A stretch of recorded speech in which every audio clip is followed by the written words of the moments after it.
You just realized that you needed to hire someone yesterday. How can you find amazing candidates fast? Easy. Just use Indeed.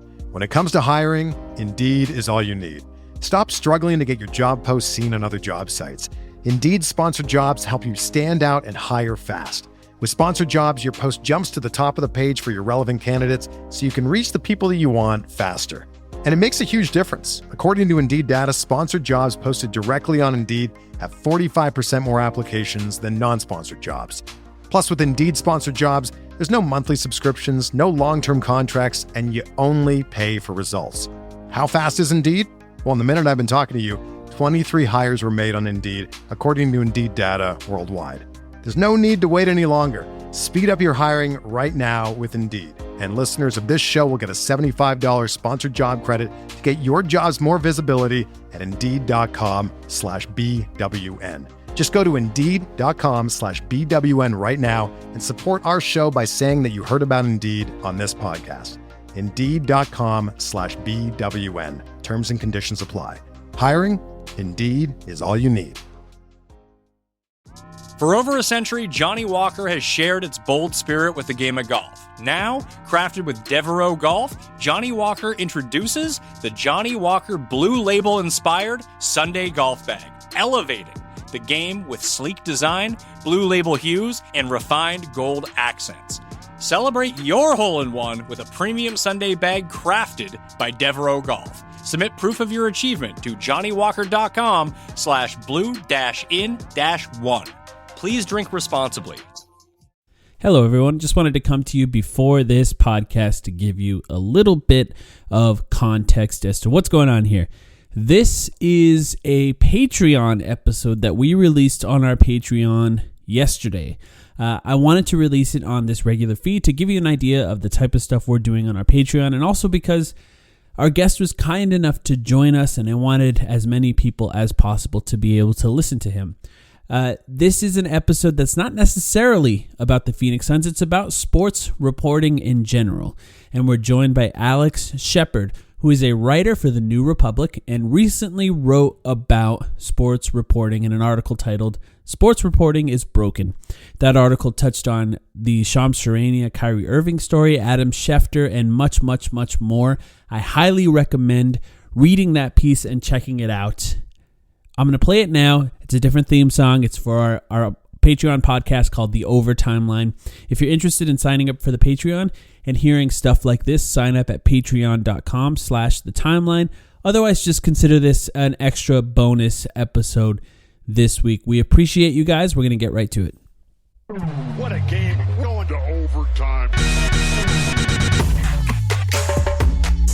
To overtime.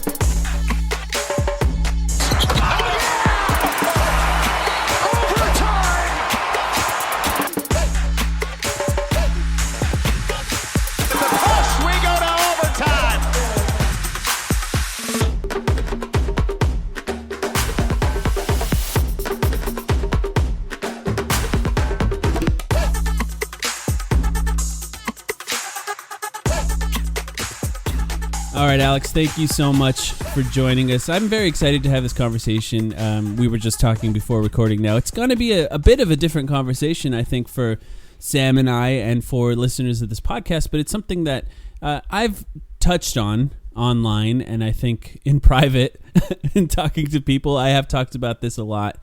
But you recently, a few weeks ago now, we're getting to a little late here, wrote an article titled "Sports Reporting is Broken," and it's essentially about the problems with journalism in sports today and why that negatively affects the consumer, in my opinion.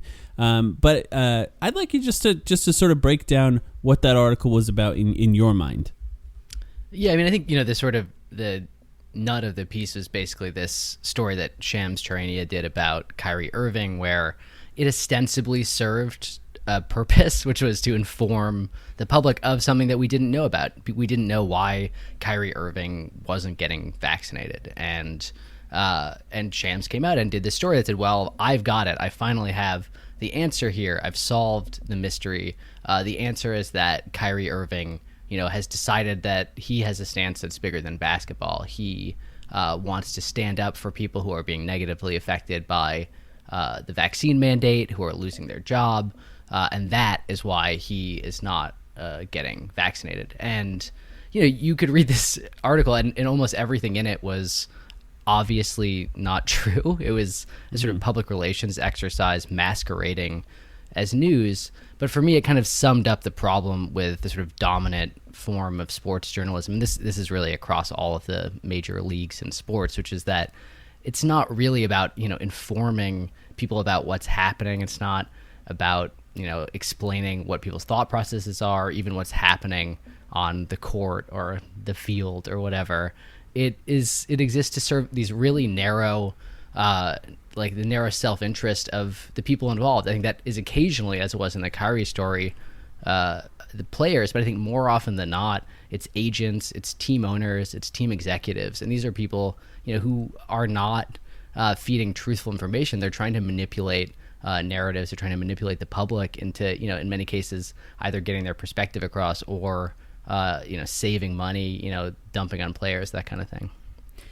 I really liked, Alex, the fact that you didn't bring up Shams was kind of the crux of the article, but you brought up Adam Schefter as well. And I almost feel like I shouldn't ask you this question because I feel like it's too obvious, but I also kind of feel like we could spend 45 minutes on it alone, which is, how did we get here?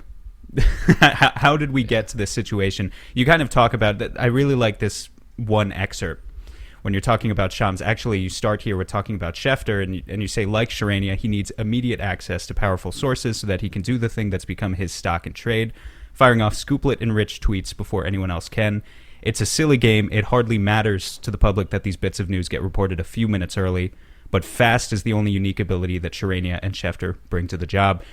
How did we get to this sort of market environment where something that is so on the surface, superficially, useless is kind of the only thing that matters to these reporters? Yeah, I mean, I think that's a complicated question to answer, but I think that you see this in, I mostly am a political reporter. You see this in politics a lot as well, where, and it's been the basic, competing for new information, has been a part of journalism for hundreds of years, right? And having a monopoly on new information, is valuable, at least in theory.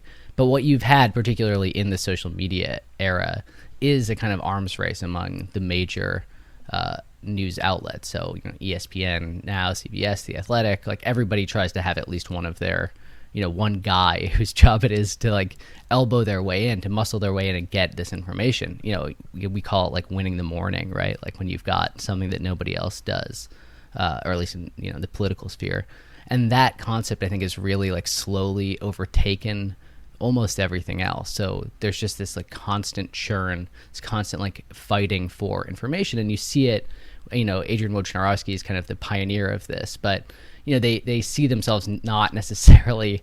It's almost something that's outside of journalism. Like they see themselves as a kind of ally to various self-interested parties, that they can muscle their way in and get their whatever information their source wants out there, as fast as possible to as many people as possible. And I think one of the other things that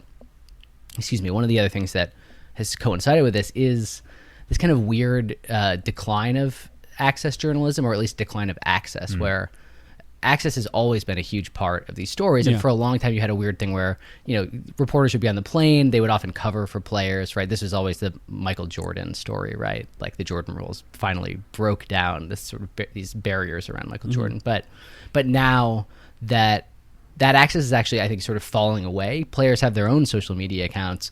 And so I think there's actually much more competition to get this kind of information. And that, unfortunately incentivizes people like people we've mentioned already to, behave in a craven and non-journalistic manner to get that information out there. Right. Yeah, it's actually kind of funny that you talk about that, because I believe after you published your article is when Kyrie Irving went on Instagram Live himself and sort of incoherently explained his own reasoning as to, sit out the season, essentially, which is what he's doing right now. And it just, in a weird, backwards way, it showed why he needed Shams, because as incoherent as the article was, it made more sense than the Instagram live video to an extent, because there was not like these extra layers of editing and like PR on top of that. And is it specifically, do you think, the way that, like, Sam and I, we are with Blue Wire. This podcast is a Patreon podcast first, but we are with Blue Wire, but we're not really journalists. We're not really reporters. We don't go to the games. We don't have access. And for me, I've never actually even tried to do it, because part of me feels like there is a bit of editing as far as the opinions that people have. Like, we're opinion people at our core, because they're afraid of losing access. Do you think that the way that sports is capable of controlling access so much is the reason that it's sort of gotten to where we are? Because, like, you know, if you go to the team, we cover a team that's Robert Sarver owns. Like, that's a big part of this year. And I do wonder if people who are covering the Suns and are that close to it maybe aren't giving us the full picture of Robert Sarver because they're afraid of losing their access. Maybe that's a paranoid thing for me to think about. Or do you think that has some effect in how teams are covered?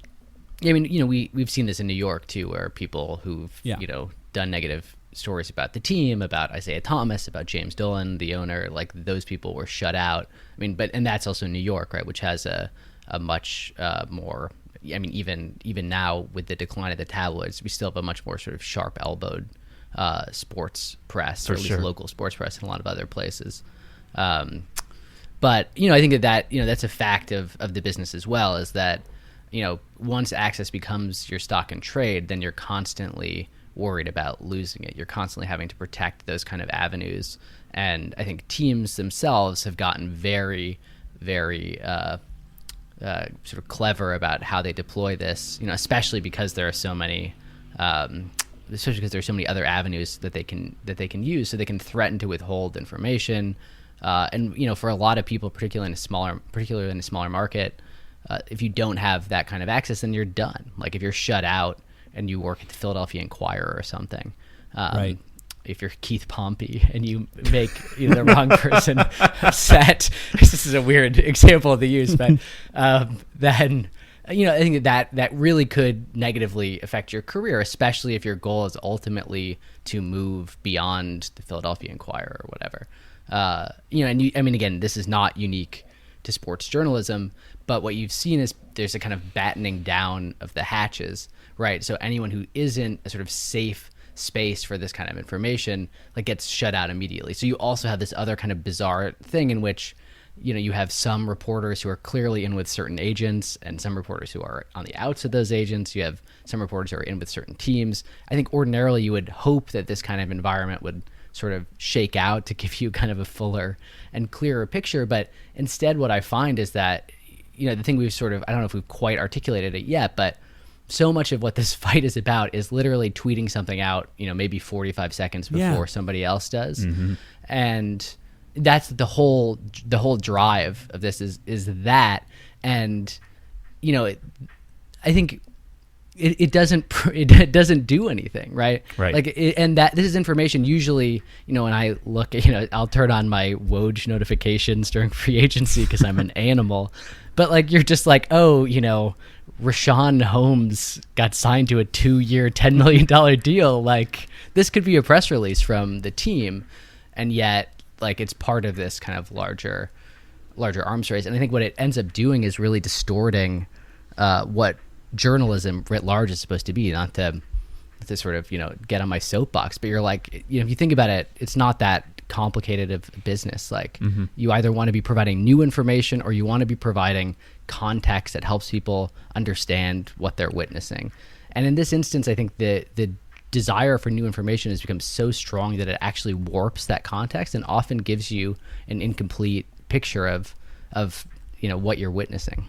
Yeah, and I just want to, just for people that are listening, because I think, and I'm wondering too, the response to the article that you posted, and because I do wonder just in general if fans even care about this in any way, because I do, and I know a lot of people who write about basketball in the NBA do, but just to sort of understand why this matters, I think we could do a better job of explaining that to people, because specifically with, like, the Shams Charania, Kyrie Irving piece as an example, do you think there was a way for him to just write about that, including the information that he got from Kyrie? Because, that access still matters. Like you said, it was something that people wanted to know that could have better served the people that were reading it. And what would that have looked like to you? Because I think there's a way that maybe the context around the comments he was saying and providing some facts around the things he was talking about could have helped. Or how would you view what that would have looked like?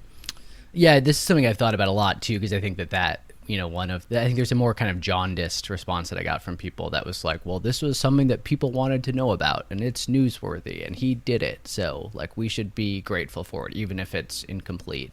And you're sort of like, sure, but the issue with this is like, this is clearly this was you don't have to be a genius to see that this was this kind of convoluted public relations exercise in which they wanted to pre-launder what Kyrie Irving was going to say publicly.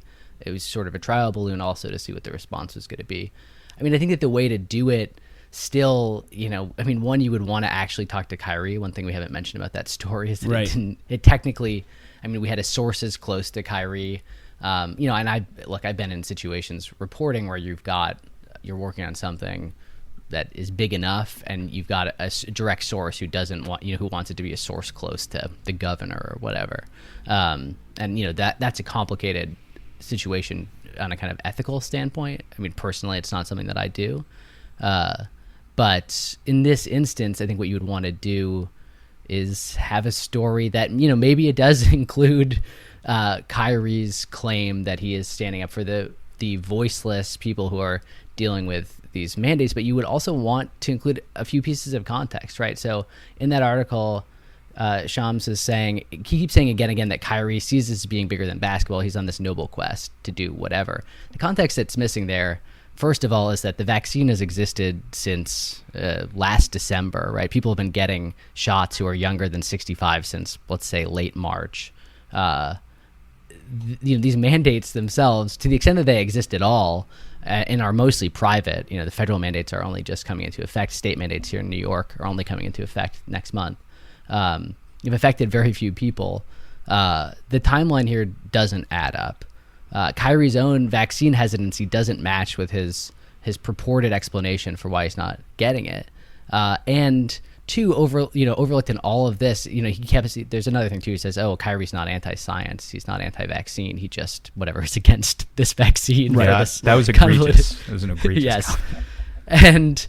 And you're just like, it's not true. Like it's ridiculous. And I think saying it is insulting to your readers to say it. You can certainly, the best thing you may get from Kyrie may be, yeah, I'm doing this for the silly reason, right? And he's a tough. I can only imagine he's a tough guy to report on. But none of that was there, and there wasn't enough in there also that was just like, hey, the vaccine itself is safe and doesn't cause any of these problems. Yeah, and it didn't mention that at all. In trying to draw the justification for why fans should care, I think it's important. Obviously, everyone consumes national news. But I think for a lot of fans, in order to get them to care, it's important to draw that direct line right down to their favorite team. And so you mentioned the New York market before, Alex. You mentioned the so-called reporter at the Philadelphia Inquirer, too. I think it's important to stress to people that localism isn't safe from this. For as much as we talk about a Shams versus Woj versus Schefter type battle at the top, kind of in every single market, this is going on to a lesser extent. And so some of your favorite, reporters, they may be the traditional beat reporters who play by the rules, or they may be so-called quote-unquote insiders who are cutting corners and putting out tweets 45 seconds early so that they can get the best scoops as well. But, there's a direct line of influence here going down to every single team. And I don't know, I guess how do you stress that to people in a way that they realize it's affecting them directly, even if they don't think it is? Well, I think I hope that you'll permit me a slight digression here, but one of the best articles of sort of not quite sports reporting, but sports analysis I read this year was by this guy Dean Van Wyn, and it was technically about Liverpool, the English Premier League team. And what he was writing about was he sort of had spent the summer reading like Liverpool Twitter and Liverpool Reddit, and what he found was that everyone participating in it was insane. They'd all lost their minds, and because they were obsessed with transfers, right? Which is like the free agency in soccer. And there's a line in this piece that has stuck with me forever, which is like these people literally made a coup in Guinea about Liverpool's transfer policy or lack thereof. And I think soccer journalism, in my opinion, may be even worse in a lot of the things that we're talking about, but it is emblematic of this same issue, right? Which is so much of this stuff is off-court stuff, and it's like it's owner stuff. It's about money. It's about, and in many cases, making sure agents get paid. It's making sure owners save money. In some cases, it's making sure players are paid what they deserve.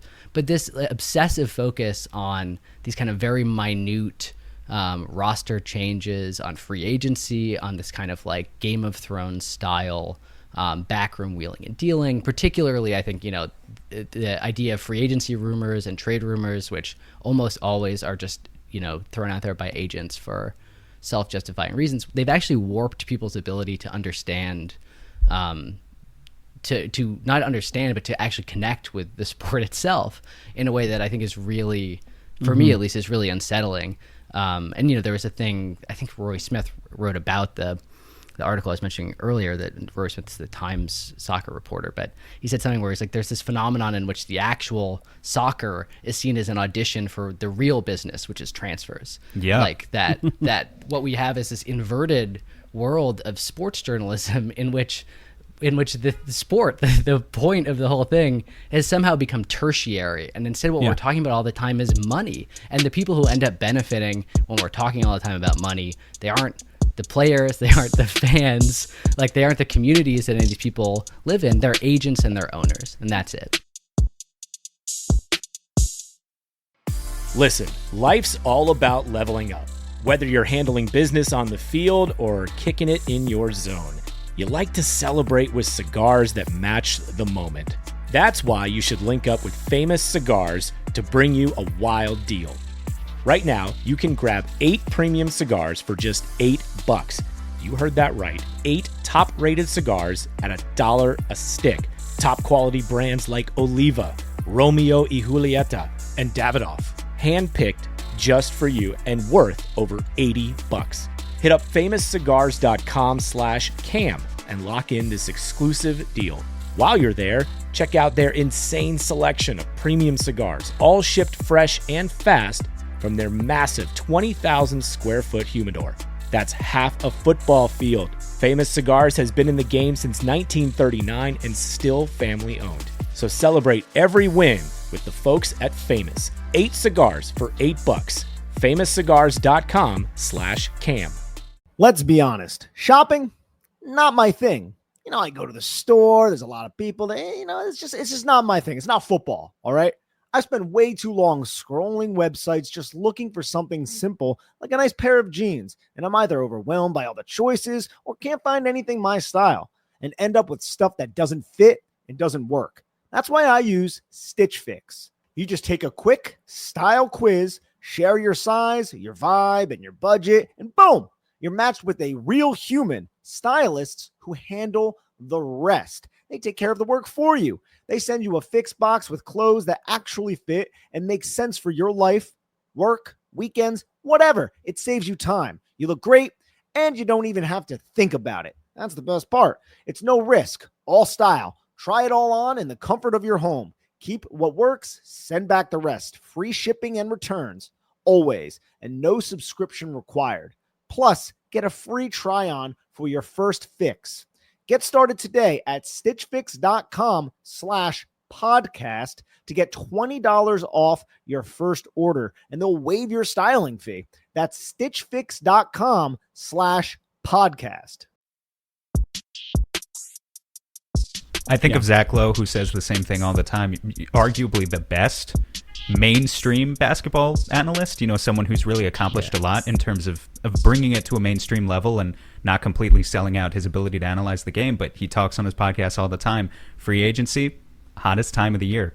And no matter what you do at any level, if you cover this game, it doesn't seem like something you can escape from at this point. Yeah.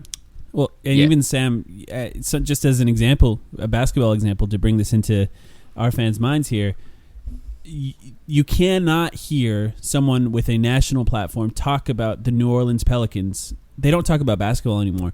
What they talk about now is the prospect of Zion Williamson changing teams. Yeah. Right? Zion's not even in a contract year yet.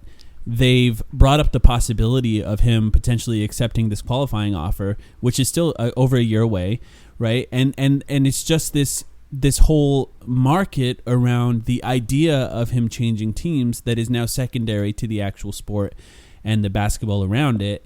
And I don't think it's unique. I don't think it's unique to soccer. I do think that for whatever reason, the transaction game, the way it's reported in basketball, there has been this weird importance put on who breaks the news first. Yeah. And I think that is something that you touched on. And your point that you made is that it's completely valueless. It's completely valueless. And it's funny, too, because we're talking about Shams. This is something that drives me crazy, too. Now I'm just airing out grievances here. But Shams will report you noted that something could have been a press release by the team. Shams will report something that is a press release by the team. Oh, my God. This bothers me. Yeah. And not put the source that it came directly from the team as if he is breaking the news. Yeah. So there is even like this sort and understanding, right? Shams, I think, understands that there's a large amount of NBA fans that have notifications turned on for his tweets, so they'll see his tweet before they see any press release that's coming from the, Chicago Bulls PR Twitter account or whatever that people don't actually follow. And why do you think that that's happened? And can you make the case that it's valueless? Because for whatever reason, NBA fans in particular care about that for some reason. Yeah, I mean, I call these people inbox guys in the politics world. They always, do all caps inbox or whatever. Inbox Kamala Harris speaking to children or whatever. You're like, who cares? Right. Like, it's like, oh, thank God, this guy from Politico told me that Kamala Harris is going to talk to some kids. Yeah. I mean, I think in the sports world, I think it's partly. Well, I mean, again, I think some of it is like just this weird thing where there are when you look at the responses to Woj and Shams after they tweet stuff, it's so many people just being like Woj did it first or whatever ratio, yeah, which is you fell off. I think become reply guys, right? Yeah, and it's all bots now or whatever. It's like I could write like a dissertation just about these people, but I think that has become its own kind of sport within a sport. But I think also one of the things that, and this is like not to be all Bill Simmons tinfoil hatty here, because we could also talk, Bill Simmons has a lot to answer for with this too, which we could talk about later. Yeah. But my tinfoil hat theory is you're like, well, what does ESPN get out of this, right? Because Woj, anyone who's seen Woj on television knows that he's terrible on TV, which is ESPN's actual business. He is frequently scooping their own, they're like undercutting their own broadcasting, as he does during like the NBA draft every year. Yeah.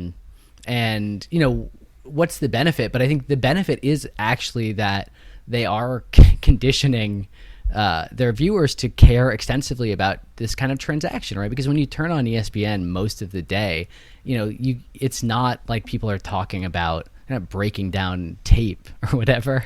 Like they're talking about transactions, right? They're talking about how, the Dallas Cowboys need to make a move if they're gonna, make it to the conference finals this year. They're talking about this all this kind of like smoke and mirrors, smoke-filled backroom deals kind of thing.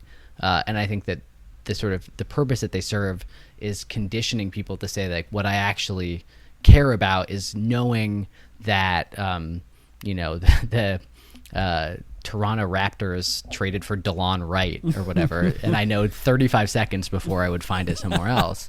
And I think that's maybe the benefit, but again, from a journalistic standpoint, there are certain scoops that you get that you're like, this, no one else can do this, right? And it's not like it's coming, like whatever. Not, this is a silly example. I'm like the Access Hollywood scoop, right? Like that is new information of paramount importance. And or maybe not paramount, but it's of interest, of the national interest. Most of this stuff, you're just like, if the team could have just put this up on their website and it could have gotten out any other way. And again, like, it doesn't value people unless you see that, unless you have an economic or rooting interest in turning the world of sports into this kind of very convoluted kind of game in which, like, the most important thing is wheeling and dealing. Well, with Woj, it's kind of funny that, sorry, Sam, I No, just you're want to say, it's kind of funny that now Woj and Shams are including the agents' names in the tweets. They just don't showing even pretend. that, right, whatever the importance of it is perceived as, like, the reality of it is so that the agent can say, look at this deal that I got this role player. Yeah. It's pretty good, isn't it? Right? And then he uses that to sell other role players on it. But Sam, go ahead. No, just that, we're talking about what does ESPN get out of this? Well, I guarantee they're looking at quantifiable metrics, but the problem is these quantifiable metrics even don't necessarily mean anything. You look at Woj's two words that I guess drive me crazy at this point is just impressions and engagement. Two very Twitter words. And if you look at Woj's impressions and engagement during a period like free agency or anytime there's a trade deadline, yada yada, they skyrocket. But as we talked about, what does that engagement actually look like? It could be it could very well be a bot war, but maybe ESPN likes a bot war. I don't know. It's tough, I think, for me to unravel how these executives, many of whom are older, how they value digital spaces. I really don't think anyone's figured it out yet. Twitter is not a profitable venture at this point, not in 2021. Well, for ESPN, I think what they want is, well, you'll notice there's a specific pattern to the way that Woj tweets now. He'll tweet the initial report, he'll tweet a follow-up of the initial report, and then the third tweet, right, when people already have the notifications on, is a link directly to the story on ESPN.com. Right, drive engagement to the main website. Yeah, I understand. The ads are actually sold, yeah. Yeah, I mean, and I think, again, one of the questions is how much there actually is there. I mean, I think that there is, some of this is just newsroom psychology, which, again, I understand a little bit, which is like, if you got a guy who's out there breaking stories that you're not breaking, then, like, you want that guy, in the case of Woj, literally pissing in, well, not literally, but pissing inside the tent. And I think that becomes difficult, right? Because the incentives are just like, if you don't have this guy, this scoop hound out there, then somebody else is going to get him, and they're going to get whatever ancillary benefits there are there. Although in this case, I don't even know how much traffic Woj is really driving, because he does most of his work on Twitter, and occasionally links out. He does occasionally appear on television where he looks sort of like Richard Nixon in the 1960 presidential debate. But not to mention he just, like everyone else, is appealing to media literate audiences that don't click on those things. They don't. The effectiveness is off, but yeah. Well, and I think it's worth underlining too, when we're talking about impressions and engagement here, where I think we're talking about this deck that Woj has sent out to people, but like what impressions and engagement CAA, mean, right? in the context of that deck are, this is leverage, right? Like, I will tweet that, X team is strongly considering doing Y, right? And that creates pressure, right? Because you, as an agent, presumably would then say, well, this has got, 720,000 retweets or whatever. And again, I don't know if that actually is how agents and executives think about this kind of thing. But, like, it's clear that what he's selling in that instance isn't like, I can get this out there. It's like, no, I can get this out there and it's good for you financially. Like, and that's why you should give this information to me. I think it's a really... it's a really, like, craven document for that reason. Yeah, I think. Let me just tell a story, I guess. It's the best, because one of the points I want to make to people is there was an instance early on in the season, or sorry, I should say late last season, where Zach Lowe mentioned that DeAndre Ayton was clearly going to get a max contract. It was the first time I heard somebody mention it this way.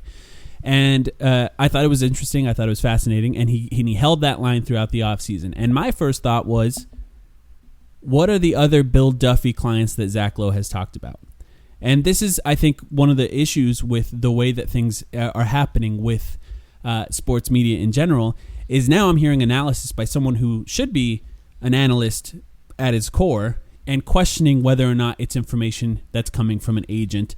and if that agent manipulation is being factored into his analysis. Now, you might say, well, you have no proof that happened to Zach Lowe, but here's something that did happen. Recently, I should say about halfway through last season, there was an event that agents and executives and maybe some friends of Sam and I were at, where Mikal Bridges' agent just so happened to be there and said offhandedly in front of people that Sam and I know that Mikal Bridges would not accept a contract extension at less than $20 million a year. And those people that were there told Sam and I about it, and we thought it was interesting. And we did not report it because we're not reporters, but we did find it interesting.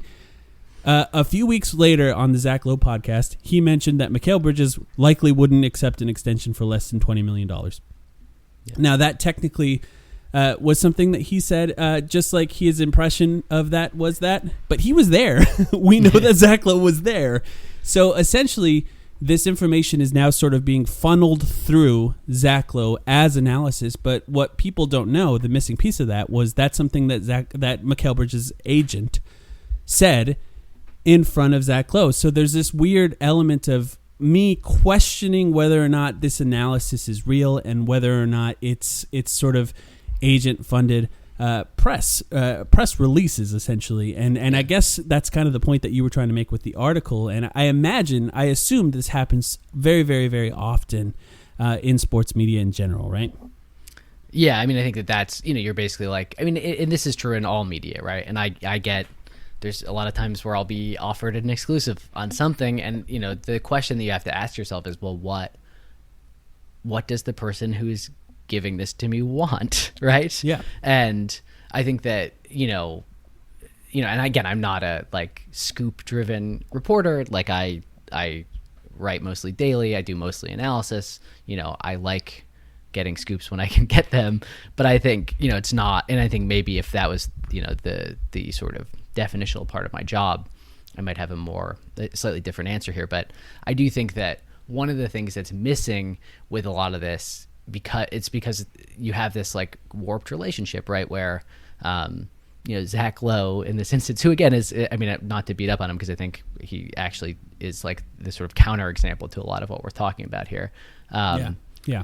But, him saying that, you also, would, I think where that information is coming from, or the context for it, is actually important in this. And I think how you do that in a story is often complicated, and I think it is especially complicated if there's a lot of competition. And part of the idea here is that if you're given a scoop for something, then by definition you kind of do a kind of wink nudge about whatever weird manipulation is happening behind the scenes. But I think that this as a whole is a really bad way to at least do foundational basketball reporting or any kind of reporting, because you essentially are giving yourself over to your sources all the time. And I think the Kyrie example is so egregious because it shows what happens when your entire worldview is based on credulously passing along information, right? Because again, does it really matter that Mikal Bridges wants, $20 million a year, and he gets 4 for 90 or whatever he ends up getting, bully for him. But what you see with the Kyrie thing is actually when anything even remotely significant or important comes into this kind of thinking, these guys are not capable of thinking like reporters, and instead they're only capable of saying, okay, well, my job is to be a doormat for this agent, so let me be a doormat, except in this instance what I'm saying is that Kyrie is a hero speaking up for the millions of vaccine hesitant people, even though that's ridiculous. As we begin to try and approach an upshot here, is there any way we can uncouple ourselves from everything we've been talking about today, or are we doomed? I think that we're doomed in many ways. It's Patreon, Sam. Clearly, you're right. You're right. Yes. Yeah. It's just kidding. Yeah, it's Chinatown. I think again the issue at this point is this is, and not to be all DSA or whatever, but you're the amount of money that is involved in keeping these things going is so significant that there isn't really any Sorry, somebody's making dog noises outside my apartment right now. It's Halloween in New York City. I think there's so much money involved in keeping all of these things going. And the networks and these various journalistic outlets, they want to make sure that they're constantly at the center of the conversation. Agents and teams want this. And I think players, to a lot of ways, their incentives are often aligned to agents in these ways as well. I think one of the more distressing things is I think that this mode of reporting has really kind of crowded out a lot of more thoughtful work. And I think The Athletic, by and large, I'm a big believer in beat reporting in general, both in the sports world and the non-sports world. One of my worries with what's happening in The Athletic, especially as they pursue a sale, is that you're seeing more of that getting kind of driven out. There's a lot of, I think, thoughtful and engaged beat reporting that doesn't do what we're doing, even though, these people often, these reporters often are enmeshed in locker rooms and clubhouses. And I think that you can see the incentive structure being more and more towards let's just, go for new news. We want new news all the time. And I think in general, the other problem is, that this is a larger journalistic problem, right?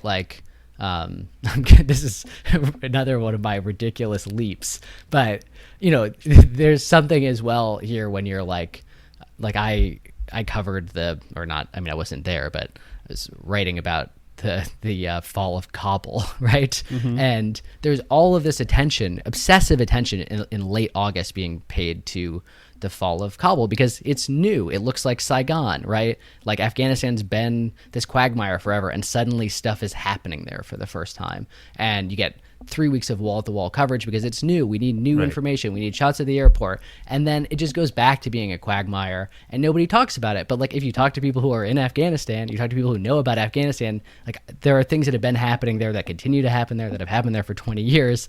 And the incentive structure is always we need new flashy images. We need new flashy scoops.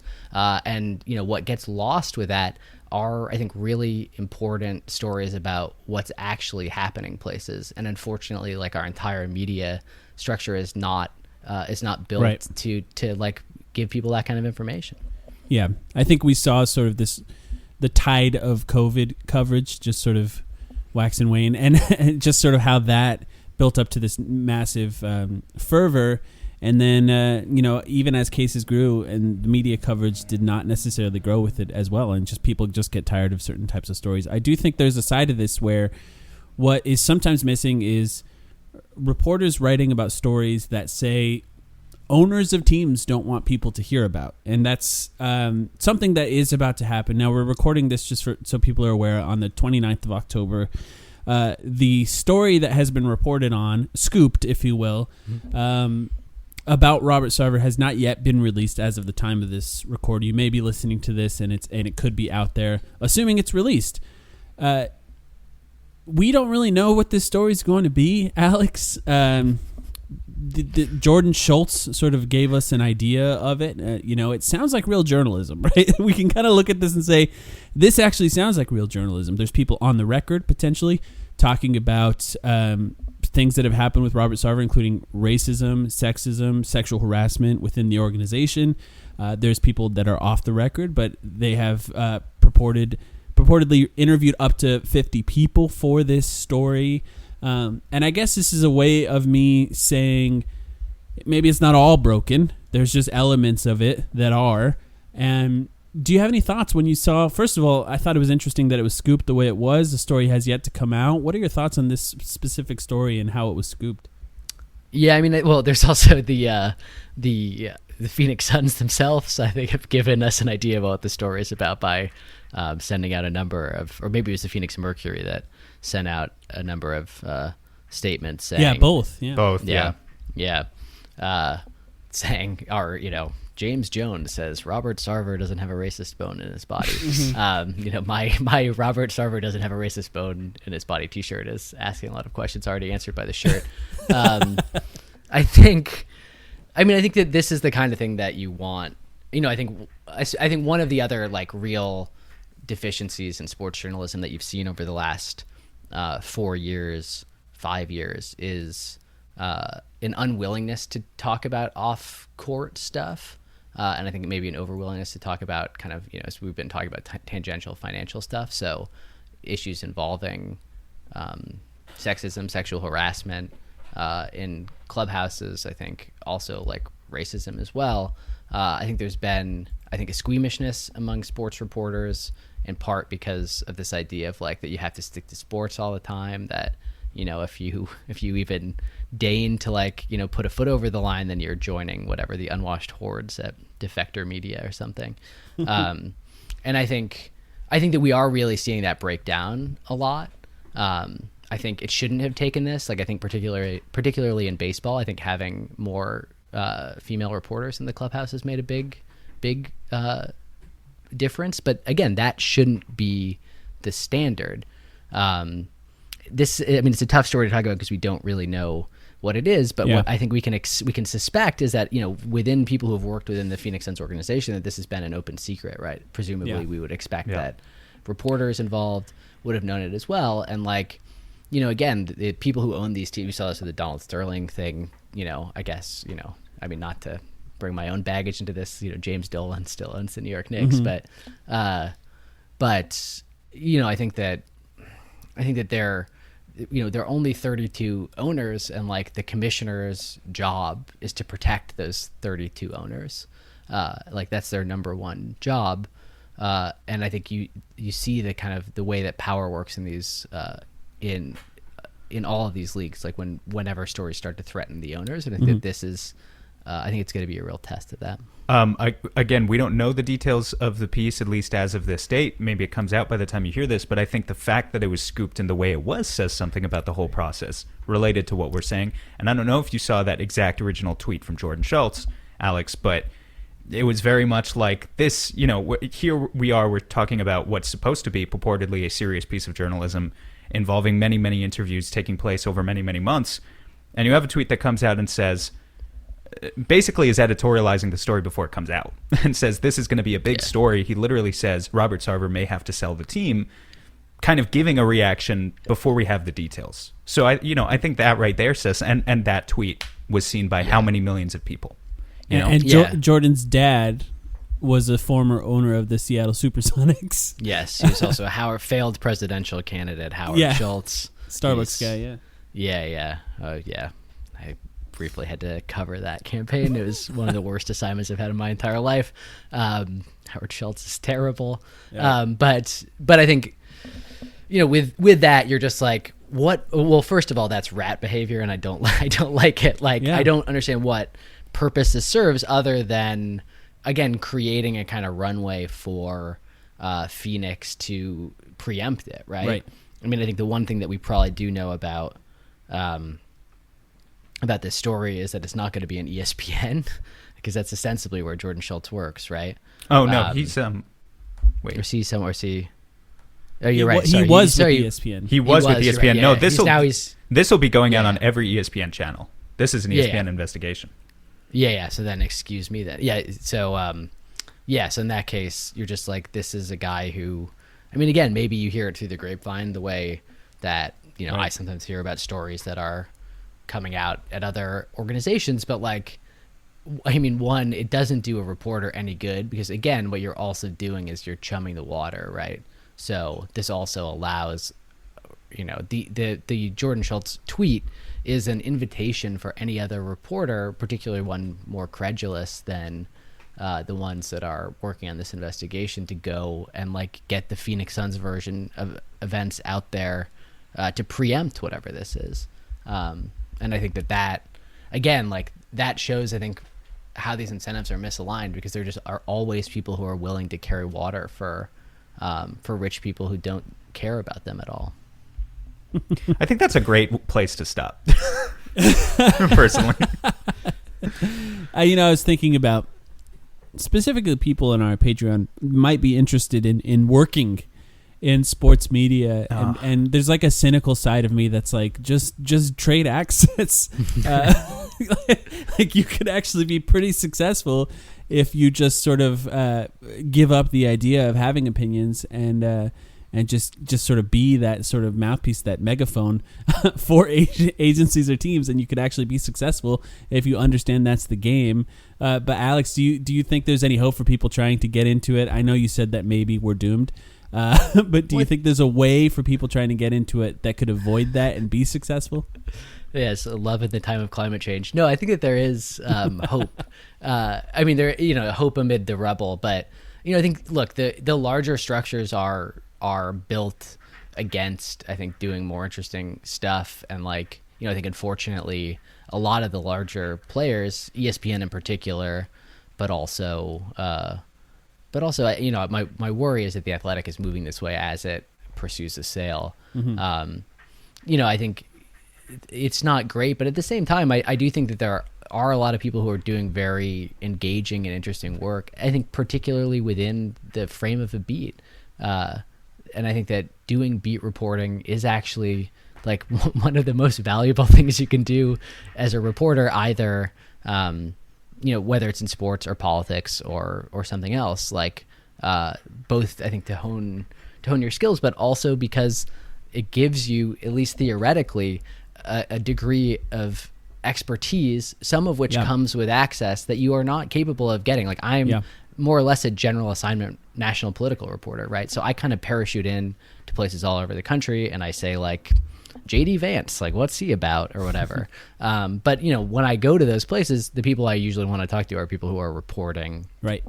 In Ohio, because they actually know. Right. And I think, the people I know in sports journalism, the people I read in sports journalism who do the best work, they have, they might have all of the access, but you get some of it because out of, kind of respect for doing, engaging and real work. And you can do that, I think, without selling your soul.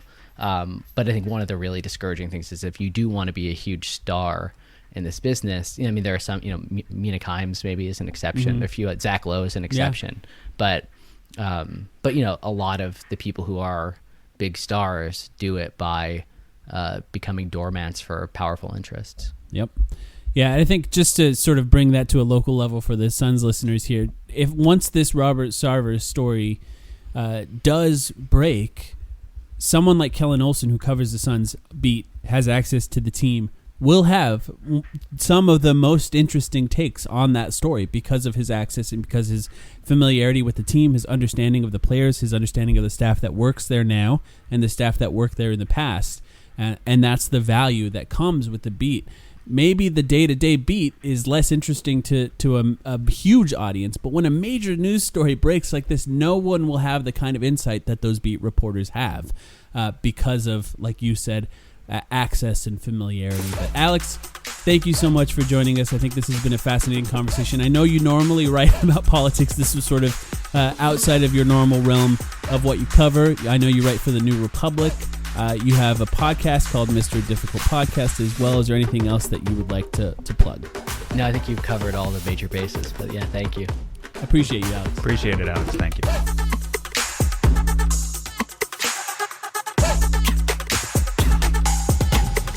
This episode is brought to you by Ro. Confidence is everything. Women can sense it. And trust me, they love it. But if you're in your head worried about performance, that swag, unfortunately, gentlemen, it's gone. Ro Sparks keeps you ready. When the moment hits, you can step up like a superhero and handle your business. No doubt, just confidence. Fellas, Ro Sparks gets you ready fast, dissolving under your tongue and working in 15 minutes on average. No waiting, no missing the moment, plus it stays active up to 36 hours. So when the mood hits, you can go back to back to back, round after round after round. Ro connects guys with medical provider 100% online, so there's no awkward conversation with in-person providers. Go to ro.com/sparks to see if you qualify. If prescribed, new sexual health patients gets $15 off Sparks on reoccurring plan. Connect with the provider at ro.co/fourth to find out if prescriptions Ro Sparks are right for you. That's ro.co/fourth for $15 off your first order. If approved, treatment ships directly to their door. Compounded drugs are permitted to be prescribed under federal law, but are not FDA approved and do not undergo FDA safety, effectiveness, and or manufacturing review. For full safety information, go to ro.co/safety info.